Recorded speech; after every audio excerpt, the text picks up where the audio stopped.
El tema más importante para el colectivo del PDI no permanente es la estabilización. Teniendo en cuenta la disposición transitoria de la LOSU, ¿qué medidas concretas relativas a la estabilización del PDI no permanente quieres implantar en tu plan de actuaciones del profesorado? En primer lugar, hay una medida de cara al exterior. Hace falta una negociación con el Ministerio y con la ANECA para establecer unos plazos razonables para las universidades y para las universidades públicas como la nuestra. En segundo lugar, creo que lo que hace falta es una revisión en profundidad de los procedimientos y de los requisitos que exigimos al PDI no permanente para transitar a figuras de mayor estabilización. Se puede eliminar el docentia buscando requisitos que aseguren que el profesor se está evaluando como requiere el sistema, no completando necesariamente la evaluación, por poner simplemente un ejemplo.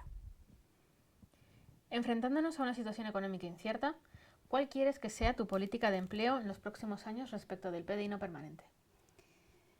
Bueno, las situaciones económicas siempre son inciertas. Esto creo que es una cosa que nadie la tenemos asegurada. Yo creo que las políticas para el PDI no permanente y también para otras figuras no permanentes en el contexto de nuestra universidad, lógicamente son las del empleo, la del pleno empleo. No tengo ninguna intención de, salvo mandato judicial, digámoslo así, de recortar ninguna vía de estabilización ni de empleo. La LOSU plantea una reducción de la plantilla no permanente a un 8% en 2 años. ¿Qué medidas son las que vas a llevar a cabo para cumplir este objetivo? Como decía antes, creo que primero hay que ir a hablar con el Ministerio y con la Comunidad de Madrid y preguntarles que esta misa quién la paga. Es decir, que en primer lugar hay que preguntar cuál es el marco económico para que las universidades, que no tenemos recursos propios, podamos afrontar esa transformación. Esa yo creo que es la primera medida fundamental, preguntar quién va a sufragar esto. Y la segunda es que yo creo que hay vías por las cuales el profesorado puede ir transitando, el profesorado, por ejemplo, los asociados pueden ir transitando a otras figuras siempre que tengan los requisitos que requiere esa figura, que en el fondo es lo que plantea la LOSU. Es decir, plantea una regularización de las figuras acordes a los perfiles universitarios, dejando en una tasa pequeña a esos profesionales de reconocido prestigio de fuera de la universidad. ¿Qué medidas concretas pretendes implantar para mejorar las condiciones laborales de los profesores asociados, contratados investigadores, los famosos PAI y los PLI, pre y postdoctorales, así como en relación con su acceso a los planes de promoción?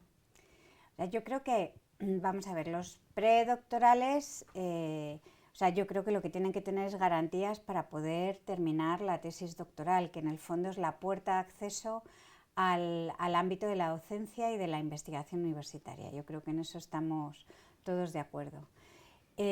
Con relación a las condiciones laborales, en el fondo es una pregunta difícil, ¿no? Porque ahí hay que negociar no solamente con los miembros del colectivo, o no es una decisión propiamente de la rectora, sino que ahí entra una negociación, digamos, de carácter sindical con respecto a las condiciones laborales.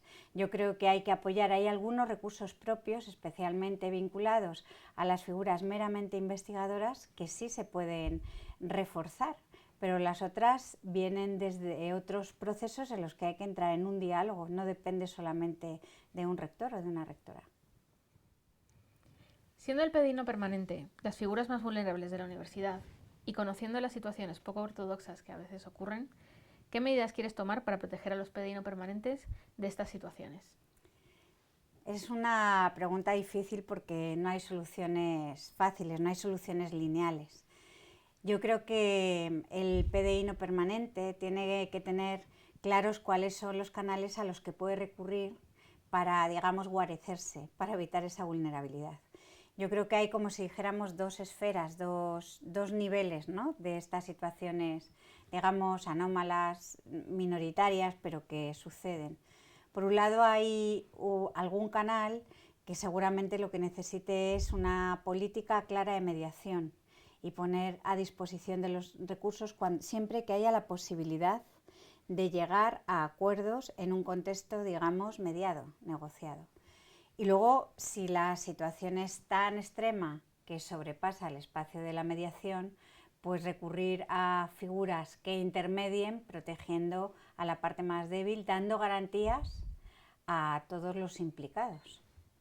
¿Qué medidas concretas planteas para la mejora del programa Docentia? Uy, pues ahí hay muchas, porque eso sí que me lo sé muy bien. Mira, para el programa Docentia yo creo que hacen falta al menos 3 cosas. Yo creo que hace falta redefinir la población objeto de estudio a la que dirigimos nuestras encuestas. Vodafone no dirige sus encuestas al 100% ni aspira al 100% de las respuestas, y nosotros pretendemos eso con nuestros estudiantes. Hay que montar un sistema de paneles para las respuestas de los estudiantes. La segunda cuestión es que hay que desarrollar un Docentia precisamente para la docencia en formación, que tiene unos requisitos diferentes a la docencia de los profesores con vinculación permanente.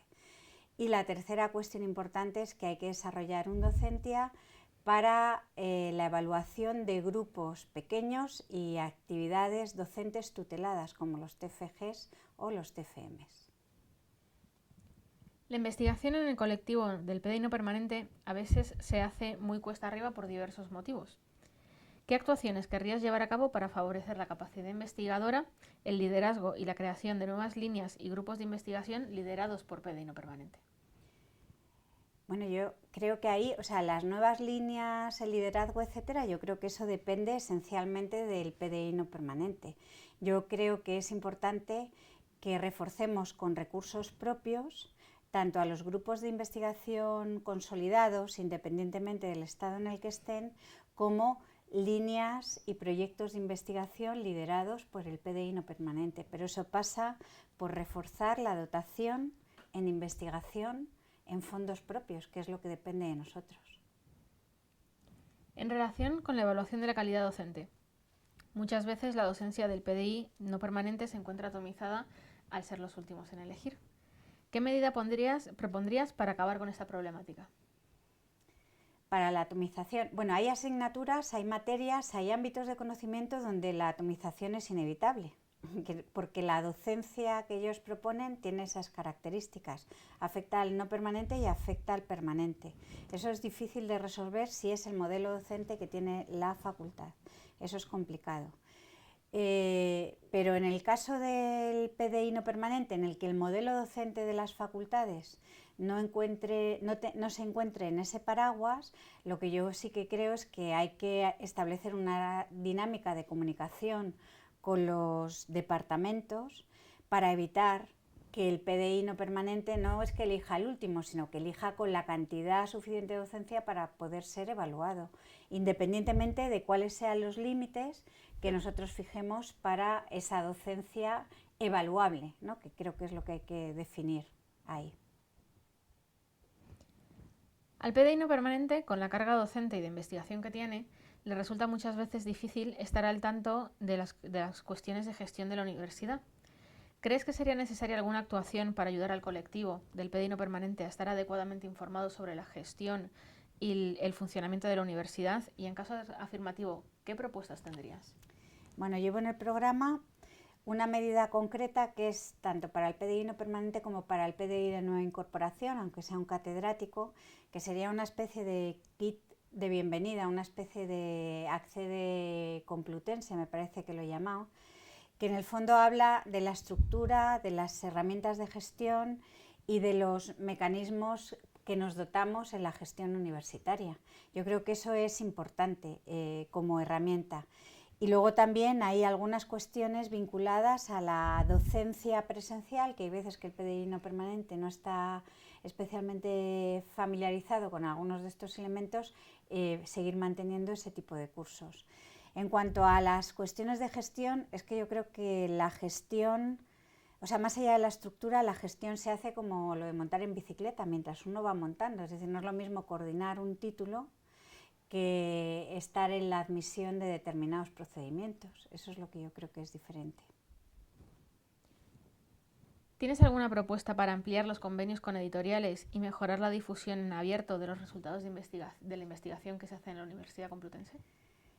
Yo creo que hay que revisar cuáles son los convenios con las editoriales. Eso realmente es muy importante. La cuestión de los acuerdos transformativos realmente es difícil porque es económicamente muy compleja, económicamente además con unos importes bastante altos, pero bueno, yo creo que algo tenemos que hacer más allá de que cada uno en nuestros proyectos de investigación pidamos una parte del dinero para poder publicar en abierto. ¿Cuál va a ser tu política en cuanto a los procesos de promoción en relación con los criterios de acceso a la promoción, el procedimiento de evaluación de las solicitudes y los baremos de selección? Bueno, los baremos hay que modificarlos, quiero decir, que hay que adaptarlo a los requisitos de la figura a la que se concurre. Yo creo que eso es bastante razonable.